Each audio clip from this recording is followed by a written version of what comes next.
اخواني الكتيبه، السلام عليكم ورحمه الله وبركاته. بدايه جديده وحلقه جديده وجايين نتكلم فيها على اخبار النهارده. قبل ما نتكلم اخبار الزمالك عاوز اتكلم بس في نقطه مهمه جدا. هو سؤال واحد، سؤال وعاوز حد يرد عليه. امتى يا كابتن حسام هنشوف تكتيك في الملعب؟ هتقول لي يا عم عملنا ده كويس النهارده. انا عاوز اشوف جمل في الملعب. ما تقوليش اصل احنا عملنا ده مقبول. انت بتلاعب نيجيريا بالصف الثاني معاك وعملت ماتش الى حد ما كويس. في جمله في الملعب؟ انت شايف جمل كده في تكتيك في الملعب؟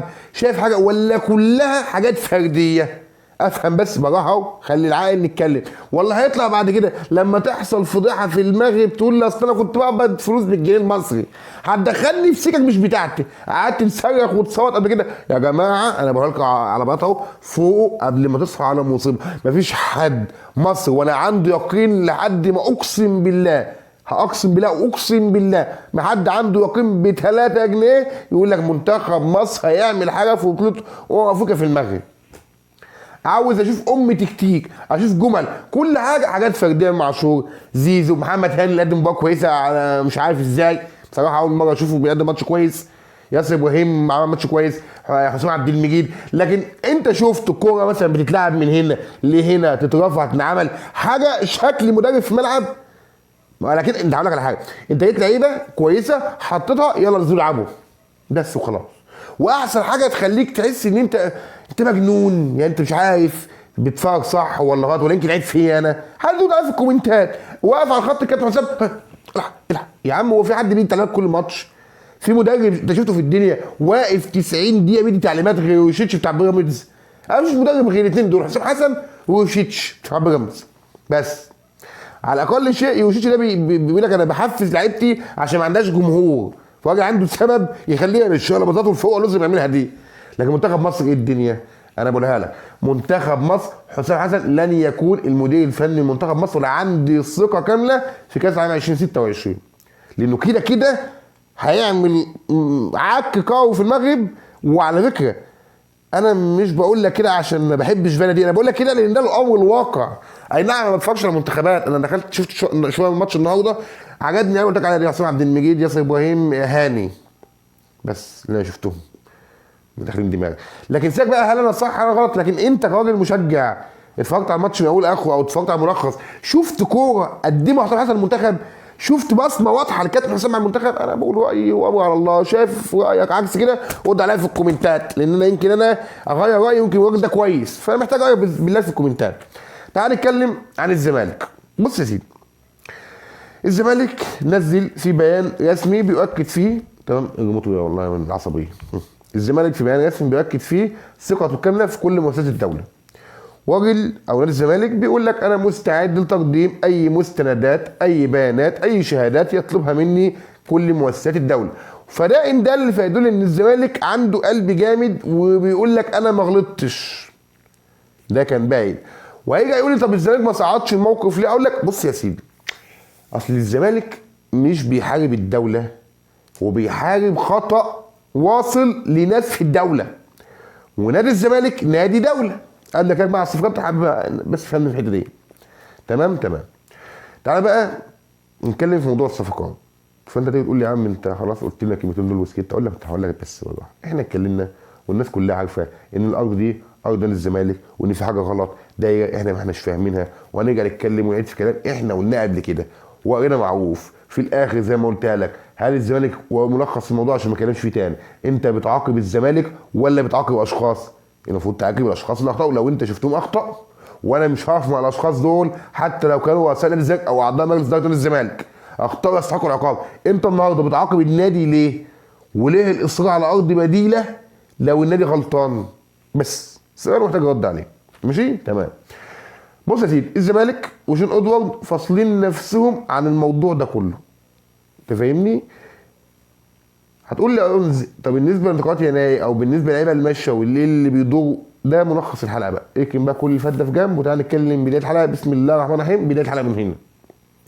الزمالك حدد مطالبه وهي مهاجم وجناح شمال ولاعب وسط. لاعب وسط ده اللي هو حامد حمدان باذن المولى سبحانه وتعالى.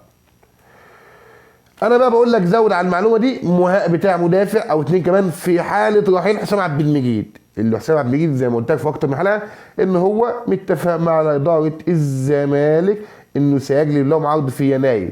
حسام عبد المجيد قايل لاداره الزمالك ان انا هجيب لكم عرض يليق باسم نادي الزمالك في يناير القادم. خلينا نشوف لو العرض كويس، انا من اوائل الناس الموفقه على حسام عبد المجيد. تقول لي يمين، تقول لي شمال، تقول لي مستواه، انا هفضل لك فيه لعيبه سهل تعوضها ولعيبه صعبه. حسام عبد المجيد من اللعيبه اللي انك تساعد تعوضها. اي نعم حسام عبد المجيد لما بيبقى في مستواه بمدافع سوبر ستار، لكن انا هنا في موقف محتاج فيه كل الفلوس. هيقول لي يروح الاهلي، اقول لك ما يروح 100 اهلي، مش اهلي واحد بس. بص يا سيدي، في لعيبه طالما انت بتدور، وقلت لك اكتر من فيديو، طالما انت بتدور على صفقات غيرك بيدور على صفقات. بمعنى في لعيبه محطوطه على رادار نادي الزمالك، يعني لعيبه محطوطه في الانديه عايزه تاخدها. اولهم مهدي سليمان اللي مطلوب في المصري البورسعيدي. نادي المصري البورسعيدي مهتم بالتعاقد مع مهدي سليمان حارس نادي الزمالك.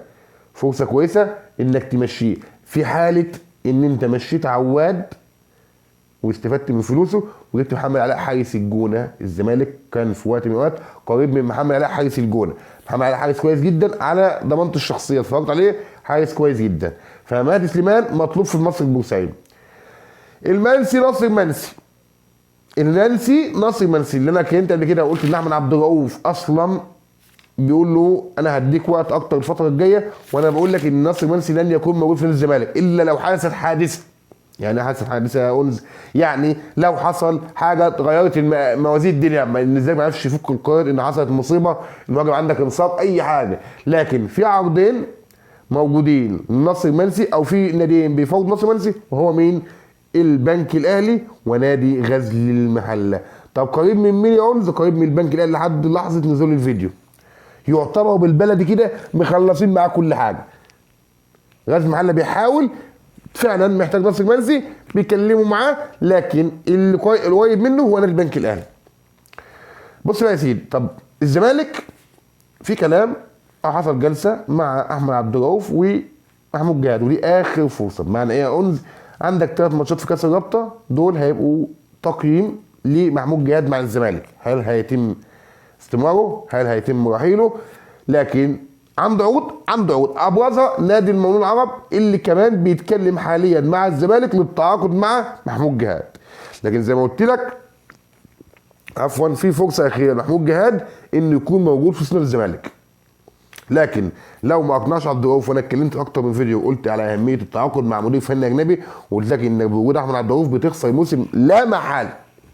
وده من القرارات الغريبه لشؤون اوضه ومجلس اداره نادي الزمالك.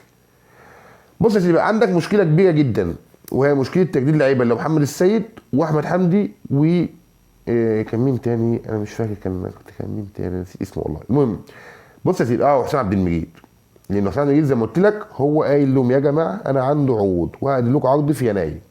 محمد السيد الزمالك اخذ قرار بعدم مشاركه اللاعب، وده قرار رسمي لكن مش معلن. انت هتجدد هتلعب، مش هتجدد مش هتلعب. لكن اقرب لاعبين للرحيل من الزمالك هو محمد السيد واحمد حمدي. وجيت تسالني هل تصرف نادي الزمالك صح؟ اقول لك غلط. ليه؟ بص يا سيدي، انت حاول واللاعب موجود عندك انك تجدد له. هتقول لي يا انز، طب ما الراجل مخلص او عايز يمشي او في دماغه الرحيل، نلمعوه ليه؟ ما هو ده انت تستفيد بيه. انت ما هو قاعد بياكل بيشرب بياخد فلوس وقاعد ملك. هيجي يناير مثلا، لو عاده هينتهي في يناير او هينتهي في بدايه السنه اللي جايه، يمشي وليه فلوس هيشتريك بيها وهياخدها. ولا انا بتكلم غلط؟ براحه خالص اهو. لكن ما تبص الاهلي مثلا في تجربه اكرم توفيق لما كان ماضي للشمال والدنيا كلها كانت عارفه الاهلي لحد اخر وقت الاكرم توفيق بيلعب. ودي شايف حاجه كويسه جدا. ما تقوليش اصل بلمع اللاعب ومش بلمع اللاعب. طب ما اللاعب دلوقتي زي ما قلت لك ممكن يقعد وياخد فلوسه ويمشي من نهايه الموسم على خالص، يكون مره في حته ثانيه مثلا. اقول لك الاهلي بناء على التغيير اللي بيقول لك ده هو قريب من الاهلي، لانه كان فتره من الفترات فعلا كان قريب من الاهلي. احمد حمدي بيقول لك ان حصل مشادات بينه وبين احمد عبد الرؤوف، واحمد حمدي اول لاعب قريب من الرحيل. اللاعب الزمالك بيفكر حاليا في تجديد تعاقده مع بالمقابل اللي يدفعه الزمالك. لو رفض احمد حمدي اول الراحلين عن نادي الزمالك، وبعدين محمد السيد، وبعدين حسام عبد المجيد. ده لحد اللحظه اللي الفريق داخل نادي الزمالك، دي كل التطورات. بكره يحصل جديد، بعده يحصل جديد، السنه الجايه يحصل جديد. لكن المفروض مجلس اداره الزمالك يمكن بقى مشكله الارض حاليا في جنب، ويحاول يركز ان انت داخل على منحنى قوي. اسالني زي ما قلت لك قبل كده رايك ايه يا انس الفتره الجايه؟ ان انا زي ما قلت لك جه عرض محمود جهاد مشيه، جه عرض محمد السيد مشيه، احمد حمدي مشيه، مال اسلام مشيه، ناصر منسي مشيه، عواد مشيه، سيف الدين الجزيري مشيه، سيف جعفر مشيه. حلو. الزمالك حاليا عنده مشكله بتاع عبد الحميد معالي، الراجل اعتقد مش موجود في الزمالك، واعتقد بيهدد بفسخ التعاقد. الزمالك حاليا بيحاول يداري الدنيا، يقفل الموضوع بشكل شيك كده عشان اللاعب يرجع للزمالك ويحاول يسوقه، او على اقل شيء ما يشتريش وياخد عقده كامل. حط تحتها من خط. قلت لك قبل كده في قصه اللعيبه الصغيره، مش كل الانديه عندها استعداد ان هي عندها استمراريه ان لاعب يبدا يكبر عندها واحده واحده، خصوصا انت نادي بتنافس على بطولات. لكن بالنسبه لي عبد الحميد معالي موهبه كويسه، خلينا نتفرج، احنا ما نقدرش نحكم عليه بسبب قله مشاركاته، لكن خلينا نشوف الايام الجايه يحصل فيها ايه. انا هنا وصلت معاك للنهايه، بطلب منك الدعم، ان تعمل لايك واشتركوا في زر الجرس عشان يوصلكوا جديد، ومن فضلك ادعمني لان الريتش عندي في ذمه الله. حلو. كلام عجبك اول مره تشوفني اعمل لايك واشتركوا في زر الجرس عشان يوصلكوا جديد، ما عجبكش رد عليا في الكومنتات، واقف في دماغي محترم، وباذن الله اشوف حلقه جديده، والسلام.